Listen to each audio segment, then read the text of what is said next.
easy such as injuries right off the top? I could have told you that was. I guess. Okay, who do you want to know? Hyatt, Wandale, Burns. Okay, Burns practicing.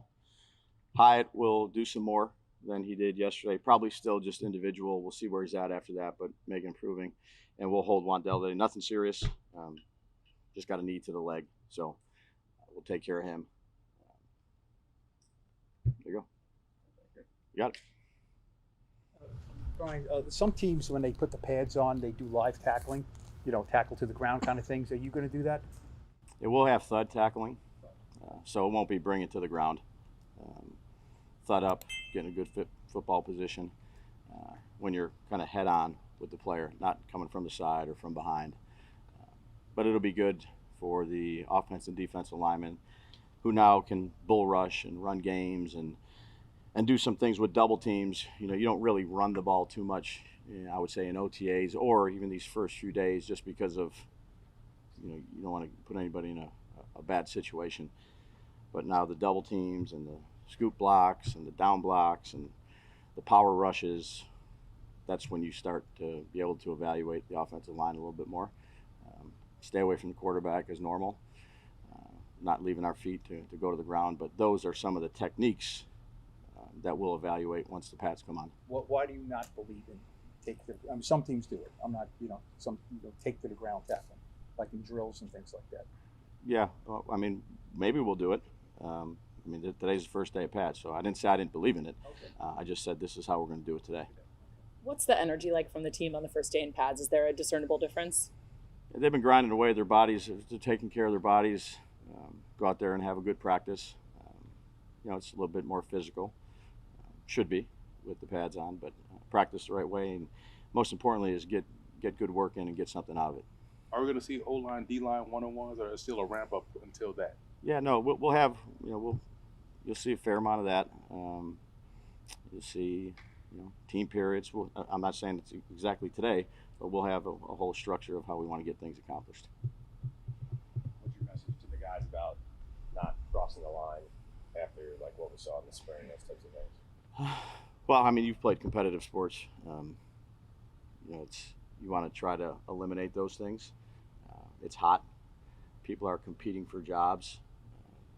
Again, we have one team, so you want to make sure you can come out of here as healthy as you can in training camp. Sometimes those things flare up. We'll do our best to not let that happen. It's not something we want to do, but it's also, been doing this a long time as you have. It's the nature of the business a little bit, but we'll talked about it this morning. We'll do our best to avoid as many of those as we can and get good work in, but still play physical. Seems like you pull guys off if it gets a little heated, like yeah, kind of pick guys out. Is that accurate? Yeah, that's accurate. Yep. So hopefully we don't see that today. How much with the pads going on will you really don't see the running game, so to speak, the first week? Yep. But will there be more emphasis on running game periods for yeah. you guys? Yeah. Look, when you're in OTAs, in the first few days of practice, there's a way you try to practice.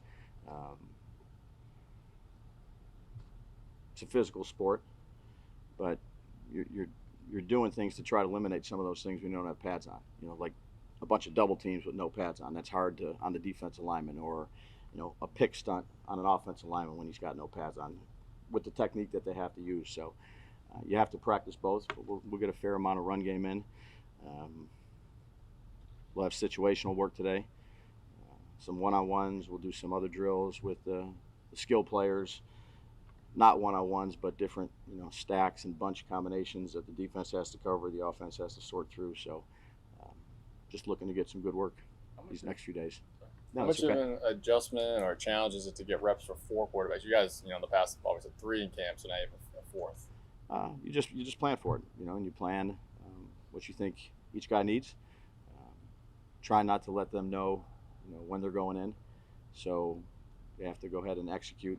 A lot of times you'll have a rack of plays. You'll kind of study those at night. I want to keep some of them on their toes and see how they respond when maybe it's not a play that they're anticipating, but they got to go ahead and execute it and not think about it. Only got 30 seconds to get in there and snap it and coach off of it. I think that's how you learn the best. Do you plan to carry for all through camp? Just 'cause I would assume if you start getting short at another position, that almost feels extra to have a fourth quarterback. Yeah, no, I'm looking forward to working with all 4 of these quarterbacks. With Skattebo, you've seen his hand so far, looking pretty good in camp. When you guys were evaluating him, how impressive were you guys with him being able to be as good a pass catcher as much as he was being so tough between the lines? Yeah, that's definitely part of the evaluation. He was a physical player first and foremost when you watch the tape. Hard guy to bring down when he has the ball in his hands. You know, there's all different shapes, sizes of running backs, different speed, different quickness, tall, short. Can they make yards when they get the ball in their hand? However that sorts itself out. Handing it to them, tossing it to them, throwing them a screen. And then how are his hands? Can you use them in the passing game? He's got good hands. He's got soft hands. He's pretty instant. You know, I talked about with Daboll yesterday. This is another guy that you could evaluate on tape and see these instincts show up. Where he's not just a line guy. He has good football instincts. You know, I'm looking forward to seeing him in pads today. You know, he's a low level. You know, gets his pads down, runs hard. Looking forward to watching him run today. Sorry about that. That's okay.